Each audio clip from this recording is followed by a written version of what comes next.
All right, hello everyone, and welcome to your Monday, Tuesday lighting critique. We are doing it on Tuesday because of the Labor Day weekend. So we wanted to make sure to give everybody a chance to enjoy the holidays with their family and enjoy themselves. So welcome to today's lighting critique. Today we've got a lot of good stuff to go through. So as always, make sure you put your comments in the Facebook Live comments down below. If you're watching this recorded later, make sure you add your comments below as well, and we'll make sure and we'll take a look. Let's see what else. Let's go ahead and get started here. We have a bunch of images to go through today. Actually, first off, let me do some announcements. So a few things off the top. We've got, so tomorrow's critique is going to be later in the day. It'll probably be in the evening because I am traveling with my family during the day tomorrow. We are going to be staying for a couple weeks out of the house outside of Manhattan. So we're very excited about that, but I'm bringing my laptop. I'm gonna be doing all the critiques out there. So don't worry about it. We'll be going full go. We'll just have the two kids out of Manhattan for a couple weeks. That's one. Number two, I've got my new computer. I am super excited about this, guys. It is incredibly fast. I did a little benchmark test on it, and what took me about 15 minutes to render a frame on something is now rendering in about 57 seconds. So I'm very excited to share that with you guys once I get back. Once we get back, I won't have a crappy webcam. I'll have a nice camera, like nicer setup. I'll be a YouTube star. It'll be amazing. Kidding on that one. But basically, it'll be a better experience for you guys. And then once I get back, that'll free me up to start recording some more content, some more lectures, and some more demos on things. So I'm really, really, really excited about that. Without much further ado, let's get into this. All right, let's share screen. And like I said, you won't see it on my screen here because it'll be on my second screen, but I have the live stream open over here. So again, if you have questions, just let me know and I'll make sure to take a look. Okay, we rotate my body towards my other screen. So if I'm not looking at you, I am still thinking about you guys. It's just I'm over here right now. All right, cool. Let's take a look at what we have for today. We've got this and then a video on the other one. So just tons of submissions over the weekend. Lots and lots of good stuff to go through. Let's see, we'll start with, just because it's this week's lighting challenge, we will start with a clever start of his poker puss scene. So I talked to him about this in the comments. So he's got his shader work, which is looking really nice, and this setup. So one of the main things that you want to do when you're setting up a lighting scene, or one of the things that you want to really think about and consider, is how you want to start blocking out the color scheme, the values, the light, because you want to be able to tell your story and get the audience to direct the viewer's eye. So like just looking at this, just looking at like even just this like gray image up here, it's so cluttered, it's so like busy with objects that we don't really know where to look. So it's important to sit down at this point and think about like how we're going to go through this. Like how are we going to get, like, is the face important? Are each one of these hands important? This object that's like cutting across, that's slanting across here, is that important? Because it's actually cutting off the tip of his head, and that's not great. So be mindful of that and be aware of that while you're doing it, so that you can, like it's not going to catch anybody off guard or anything. You just want to be mindful of like the visual impact that cutting a character's head off will have. It's not the most like settling framing thing. And then this thing in the foreground here, like that'll probably be out of focus. And also just really think about how you're going to focus the eye on this, and do that before you get started with anything else. So like make sure that this color that you're creating in your octopus is going to be what we want, what's going to help you pop off the background. Because if like the ship is a brownish hue that's similar in value to this, it's going to be really hard to get that to read off. But if you've got, these plants around that are greenish, That might be easier. And then, but really it could also just be a matter of like, okay, well, is there a spotlight that's shining down up overhead here? And then all this stuff in the background can fall into darkness. I'm sure you have a plan, to be clear on that, but just as a teaching point to go from there. So in terms of this shader work, it's looking really great. Like this sample image is exactly what you want at this point. The hat does seem a little dark in comparison to the body. Like I feel like the hat would have to get a lot more light. So I would consider lifting that material value slightly. But other than that, I think everything else is working pretty well. I like the bump that you're getting on it's like breaking up the specularity, which is really, really nice. It would be good too to get some subsurface scattering on the tentacles as well, just to make them feel a little meatier, a little fleshier. But I think that's going well. Oh, clever! While we're going through yours as well, you posted this really cool stuff. I don't really have any comment because I know you're going to post project updates later, but I'm excited for this one for you. This is going to be a lot of fun. So that'll be very, very cool. Okay, let's get into some more lighting stuff. So off the top, I wanted to go through because it's Labor Day weekend, start of September, school starting. And generally when that happens, we get a few new students who are signing up and wish we did this weekend. So it's great to see all of you. And several of you posted images for the first challenge. And it's just really exciting to see the images that you chose. I love this assignment. I just love talking about lighting. It's one of my favorite things. Nicholas, hey, how's it going, buddy? Sorry, he just popped in the comment window in case you're not seeing that. So yeah, so I love these images that you guys posted. I love talking about them. And Nicholas, while I have you here, thank you for posting the katana stuff. I'm gonna get into that when I get back. I'm gonna ask you guys when I get back to, I wanna like poll the students because I'll look into katana, if you want like a RenderMan class, katana class, maybe a Blender class, and then I can start to focus on some of that when I get back. So just keep that in mind. You don't have to answer me now, but I just saw you there. All right. So we got Alfredo posting this shot from Life of Pi. We've got Jordan posting this shot. I'm not sure what this is from, but it seems sad. And and we've also got Shane was posting this one from Trolls. So cool stuff. Let's go through them each. So in this Life of Pi shot, this is really cool. You mentioned the warm tones of the boat over the cool tones of the ocean, and I think that is definitely true. Getting he's got a pretty clean silhouette here, and because there's like some more fine shapes in the clouds and in the surrounding, which allows his darker form to really pop forward in here. I love this rim light that's kind of coming down on both of them. You definitely get a real presence of the sun kind of coming in this way without actually seeing it in the shot. You get a very strong sunsetty thing. I'm surprised at how neutral it is. I would expect it to be warmer or just have more color saturation. But then again, I'm not 100%, like I see some crunchiness in the values in these shadows in here. So I'm not 100% convinced that this isn't a color corrected version of the original frame, which is kind of a tough thing, right? Like when you're looking online for images, you often get color corrected versions, which is like, I don't know why anybody would ever do that. I mean, being in the film industry, you know how much tedious work goes into color grading, color matching, all that stuff. So to like take it in, like maybe it's just crush compression, I don't know. But the colors may not be exactly right. But yeah, beautiful rim light, warm tones over cool tones.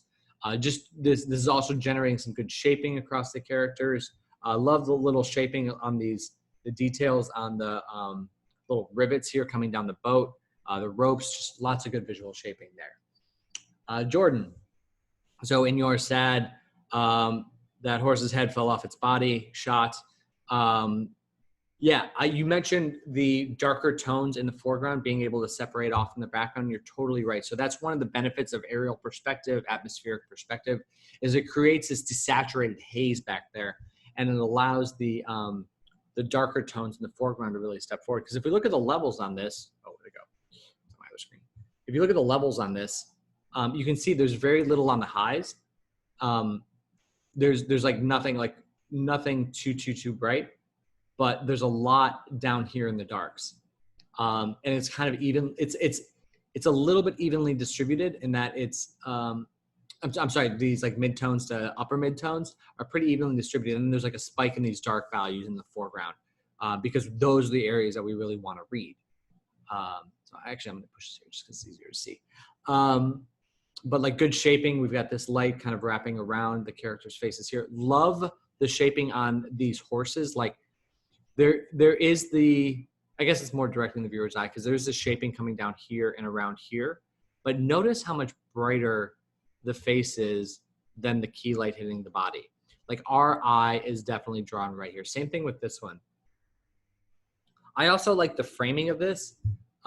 It's a little close for me, but like the idea that he is existing in the negative space of this horse is allowing for like the framing on his face. And I think that works out pretty well. These dark values are interesting to look at because there is shaping and variation in here, but you can definitely feel the dark tones of that. I think that's pretty great. And then just having some foreground, like this is often overlooked, but just having some like foreground elements that are out of focus really help out when you're trying to push the viewer's eye back into space. And last up, we got Shane here. So this is I really like, I mean, so you talked about the hue differences between the foreground and background, and that's definitely true. But like, it's a combination of hue, like again, hue, the saturation level. So looking at the amount of saturation is interesting, and then the value. So even if we take this shot and just look at the luminance, and you can see how this is a good way of looking at luminance. Is not oftentimes people just like desaturate an image, and that's not how you want to do that. That's actually not going to allow you to look at the illuminance on something. It'll it just like grays out the image. It's a little bit different. So what you want to do is you want to drop black over top of the image, and then you want to shuffle, or you want to use a color operator. Where's that? Let's see. The color, there it is. To look at the luminosity. So you can see that even without the saturation changes, that the luminosity of the character and this little hot air balloon thing is really standing out. And especially down here, like look how bright they are compared to their surroundings to really help focus us in there. So even though like these, and the hues just play on top of that. So getting those to work together is really, really strong. And I also like adding in like the haze back behind it there. You know, kind of coming in from this upper screen, right side, to kind of really create a little bit more foggy haziness to get the details of these characters to read through. But yeah, again, good shaping, good everything. All right, let's take a look at some student lighting now. So we'll start with Danny. Let's see.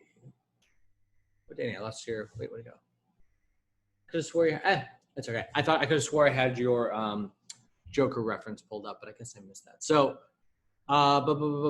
yeah, this is looking better. It's a little overly lit, like you said. Again, definitely depth of field out this background. And then just like, let's take a look. Make this a little smaller so you can see. Okay. So I want to take this character, let's take a look at him. So,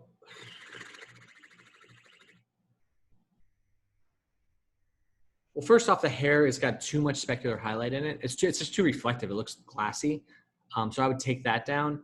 There's a lot of glow on his neck, like in here, that you may not want, because it's basically like, because the light's coming down from up above. Yeah, like you want this to feel a little bit more rimmy. And all the light that's kind of bouncing up on him, you really want to center it on the face. Oh, I just closed it. But like, it's similar to like that horses shot from the video game. Like you want the face to be slightly brighter than the rest of the body. You are great creating good focus here. I just feel like it's, let's see. Let me just play with the colors here.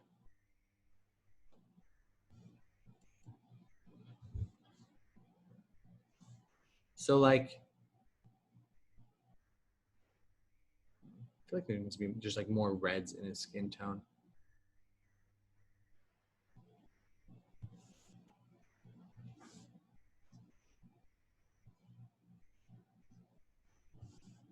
So just like a little bit more red, a little more yellow in his skin tone to kind of get him to pop off that cool background. And definitely, yeah, like you said, just kind of darken this area on his neck. Like let's just even mock that up here real quick. So let's take a larger swath than that. Let's take that. How does that? Okay. Now, if we expose that down, and again, this is going to be super janky.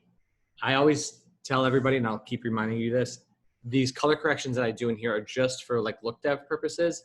They are not meant to be the final look on something.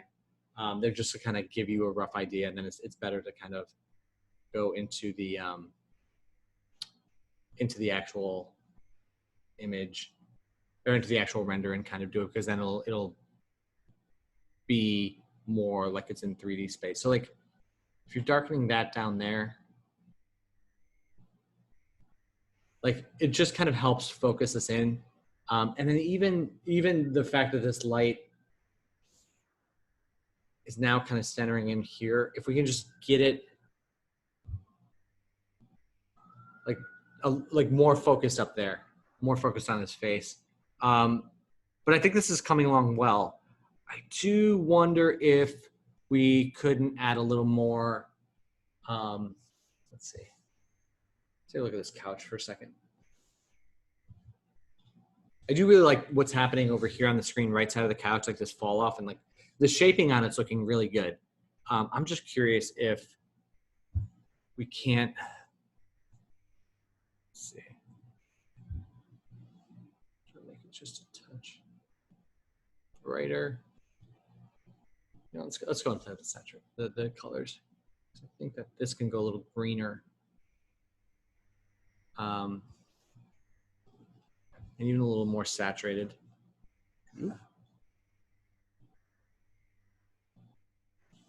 Yeah, like somewhere in here.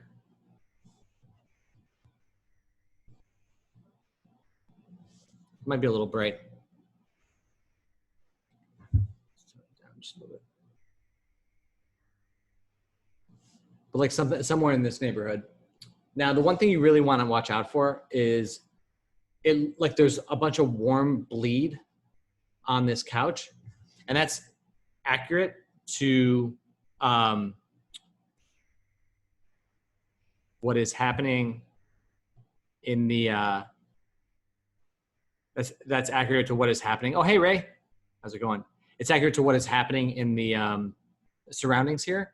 So like, because there's a lot of light hitting the back of his neck, and it's actually like bouncing off of his neck and shining on the back of this here, and that's not super ideal. It's like you might want to tone down the amount of the intensity of the light that's hitting back there. So just something to be aware of there. Okay. And then your other one here. So we got your playground set. It looks like you're still working through it. I love the changes you made to this, like the new setup, the new the new perspective that you're going with. I think that's really, really nice. So what I would do is let's take a look at this reference and build on. So like so much softness, so much glowiness, super long shadows that kind of scrape along the ground and soften as you go out. There's little specular highlights all over the ground. And then there's these additional, you can see it kind of scraping along here, and just like picking up little details everywhere you go. Because when you have a light source that's that low, that's going to happen. And all these main objects that are in the center of the image here, that are in the center of the image here, all get popped off through silhouetting. So I think that what you're going to want to do is you're going to want to get the light, the light sources in here. And I know you're still working on all this. This is going to be like super glowed out. There's not going to, you're not even really going to see the detail of the sky. Then this light can start to silhouette some of these buildings, and you can actually position them in I was going to say it'd be nice to have the light like scraping down here and hitting the facade of some of these buildings and picking up some detail if there is detail there to pick up. But I'm not sure that there is, and it might be kind of strange happening down both of them. But what would happen is now you get like rim light all through here, like you're getting really nice rim light, and then all this stuff would kind of silhouette up.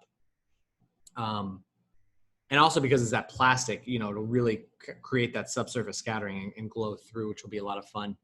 But yeah, I think this is going well. The main thing that I will encourage you to do is to make sure that to really get like specularity in the bump on some of these surrounding objects, like again the ground, buildings, this brick, if any light is hitting that, to really kind of like get that detail, that like moisture in the air, that like really kind of special tidbit to it. But yeah, I think this is looking really well.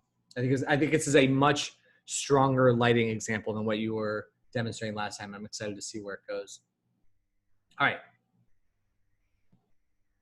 Okay, so okay, let's start with this one, just because we have all the reference to it.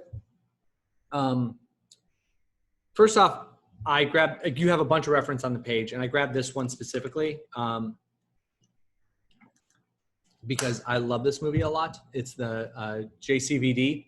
If you guys haven't seen it yet, it's a Jean-Claude Van Damme movie, and I remember like this part at the end where he's like being very. Sorry, my wife is trying to strategize coming across the room, and I'm watching her do that. Okay, we're good. Working from home. So in this film, this is a very dramatic, emotional scene at the end where he's just like breaking the fourth wall and talking directly to the people in the camera about his career and his life. And it's like it's so gut wrenching.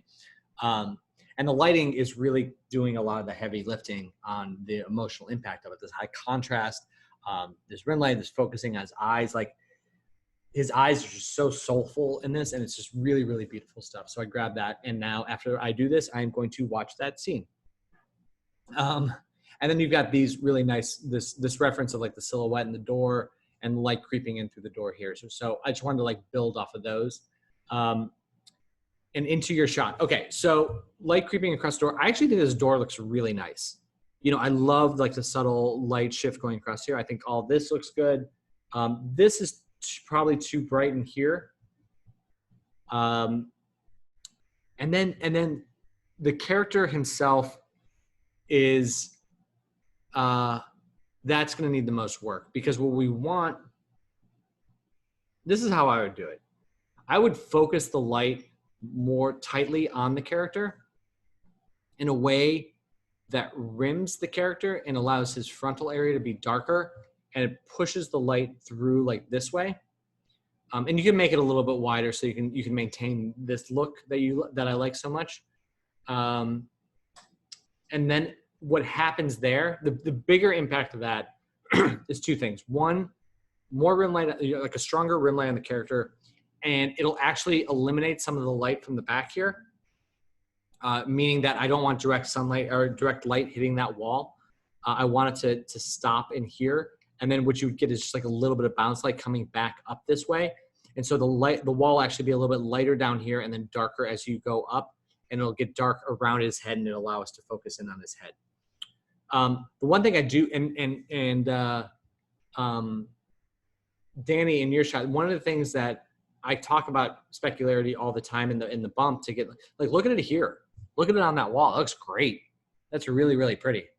And that you're kind of nailing it there, because that's a flat wall, and it's really tough to get shaping on that, and you're doing a really successful job of that. So that's really cool. But the biggest thing is I would focus on getting the character to read, and also because what's happening is as the light's kind of shining and hitting his face, it's just creating this kind of like it's just like a basic shadow. It's just like a little circle underneath them. But by rotating it back behind, we'll actually get more of that.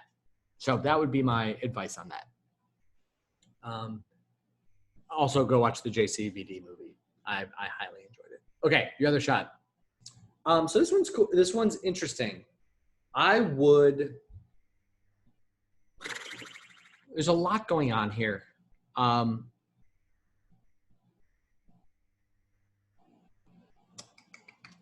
This blur on the back of her head is throwing me off a little bit. I guess if you're going for like an aesthetic of a car commercial, that might be a thing that they do. But I don't know. For me, it's odd that half of her is motion blurred and the other half isn't. I would rather she was sharp as if the camera was panning with the car, and the background was motion blurred. Also, the background, I don't. It doesn't feel.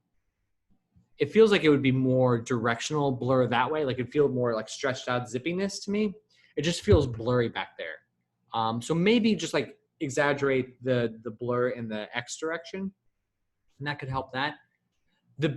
One of the bigger things to me is the lack of reflections in the foreground of this car, in the way that it's just like very dark.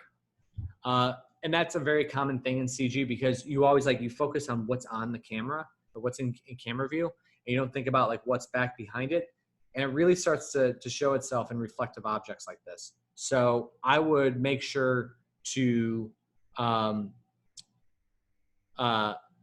add some objects in the foreground to really get that like,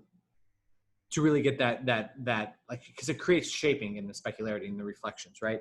So there's just because right now it just looks like a flat panel, and actually the tires look like the same material as the car body itself. And you're getting it here on the hood of the car because it's picking up some of this stuff, but we just want to see it here in the foreground. I really like the lighting on her face. I think that's looking really strong. Also, what's throwing me off about her hair is that the back half of her hair is motion blurred, like it's going really fast, but the front half of her hair isn't like being pulled back at all. It's actually like leaning forward a little bit. So that just, it feels a little not real. Also, the tires would be motion blurred. That's a big one too. Like they'd be spinning. So make sure to get those moving a little bit. Like you can just animate them rotating and then turn motion blur on, but just render out one frame. That should help that. And I also feel like we could simplify the color palette a little bit because it's kind of all over the place. And I'm wondering if we could try it. Just give it a try and see if you like it. Like simplify it down to just like red lights behind her or something. And then, and I think that could be, I think that could be pretty cool. So that's where I'm at with that one. But I think the bigger thing is to get more reflections. So there's implying more life in the shot off the foreground. All right, let's see. All right, so I think we got one more, and then I should show you guys. So, and then there's a couple of things. Oh, I'll go ahead and mention this now. So Holly, your post showed up in like the most recently updated, but I'm not seeing a new post here. So I don't know if something got posted and deleted, but if I'm missing something, please let me know and I'll make sure to get to it tomorrow. I just don't want to miss you there. And then the other one was Kleber. Yes. I'm unable to download these, so we have to kind of look at them through here. So this is really cool.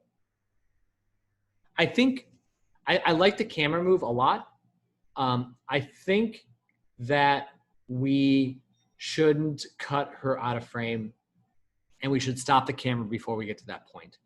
I think you probably start it maybe a little bit back, and then zoom in, and then allow like, let's see, like maybe a little less, like here to be the end point. Also, maybe slide it a little lower too, because the framing is good here, but when we get here, she's like lower on the frame. There's more headspace, and there's like it's just not as balanced when we get in. So maybe just like slide it in a little lower. But in terms of the lighting, I don't really have any critiques because I think you've done a really great job with this. I think that would be my only notes. You know what? Something to try too. This falls under my category, my favorite notes of, hey, wouldn't it be cool if, but what if there was a little variation in the sky as we go from top to bottom, and then we can just pick up a little bit of the silhouette of the buildings? Or maybe just like the idea that there's like glowing city light back behind them. So just like a little bit of like a purpley cool haze to just kind of create a silhouette. I think that could be kind of cool. Again, give it a try, see if you like it, and then we can go from there. So, all right. So back to the last one. Sorry, Chablis. So people with their first names towards the end of the alphabet, you get hosed by me all the time because, every time I'm like, I am going to not do that, and every time I do. So I'll do reverse order more often.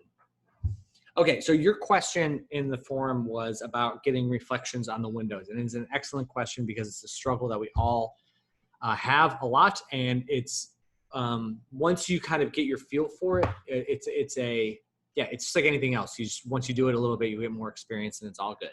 So there are two different types of reflections that you can get, and I recommend getting both of them, either in one render pass or both. So in this iteration, you already have, okay, so basically what I would do is I would take the material of these windows, even this one, while we're at it, and I would make them like a pure 100% reflectivity material, like a pure, it's depending on the how you're rendering this. If you're using Arnold, you can just turn up like metalness, I think is what it's called, all the way. And it just basically makes like a sheet of metal that's a perfect reflection. If you're using just like Maya's standard shaders, you can use a blend with the color set to black and specularity and reflectivity set to white. So it's just like a perfect crystal clear mirror. I would start with that and then apply that to these windows. Then what I would do is, well, and this is where like you can come up with a couple of different passes or a different way of doing it. You can either change the material of everything else to just be like an alpha cutout. And I think I showed that in some of the classes. If not, let me know. Basically, you're just like, using the shader that punches out the, I just like hit my screen there. That punches out the professional cleaning of my screen.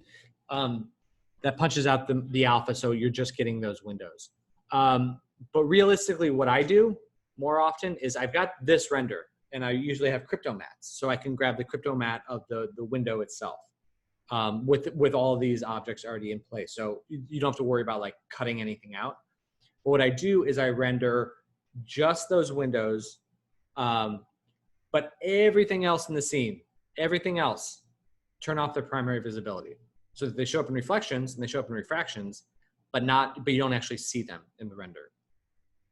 And what that'll do is give you a pure reflection of the scene itself, right? Because you don't like in this window back here, you don't want just like some random reflections. You want to see like this light shining through here. You want to see like some stuff picking up here. You want to see this plant reflected in there a little bit. It helps tie the scene together. Additionally, because there is stuff like I know this model very well, and I know that it ends pretty abruptly nearby, and you don't want to give that away in the reflection. So I additionally add an HDR map or even just image planes or something around the scene so that it looks like you can see a world beyond it. And then what you'll end up with is a render of just like again, just the windows, and it's probably like, I think they're probably just like planes that are jammed in here. So you get those, and it'll be crystal clear reflections of everything. Then you're going to use crypto mats to just isolate to this and like just isolate to this, but like around that, and then put the windows inside that, and then you're going to plus it over the original because the reflection is an added thing over top of it. And then you can dial that in that way.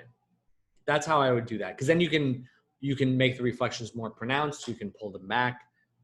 This allows more flexibility in the comp and when we're working overall. So I think that's a very beneficial way of doing that. So in terms of the rest of the image, take a look.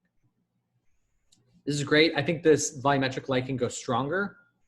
I'm liking the colors. Again, I would continue to push to see if you can get some just like subtle, more shaping, more light to dark fall off from going top to bottom across here. This much light coming out of this window, it would bleed a little bit of value specifically onto this plant. It feels a little crunchy that there's none of that light on there. I like this fall off coming across here. That's looking nice. But yeah, that would be my choice. And you can even, I wonder if it would even be beneficial to like try and darken as we go back into space that way. I think that could help a lot. But I love like everybody check out everyone that stuck around for 30 something minutes here.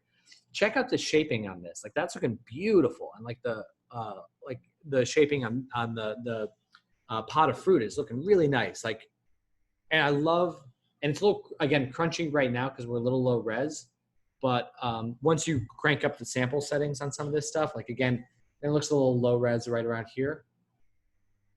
And that looks like it might be in camera depth of field that needs some more samples. But once you get that stuff, it gets like clean and smooth. This is really going to be a beautiful image. You're doing a really great job. So, okay. Well, that is it for today, everybody. I believe that is everyone from the weekend and all that good stuff. So stop sharing a second. So yeah, so let me know if you guys have any questions. Again, the critique tomorrow should be later in the day, I assume. But let me know if you guys need anything, and I'm looking forward to seeing you all again very soon. All right, talk to you later, everybody. Happy letting.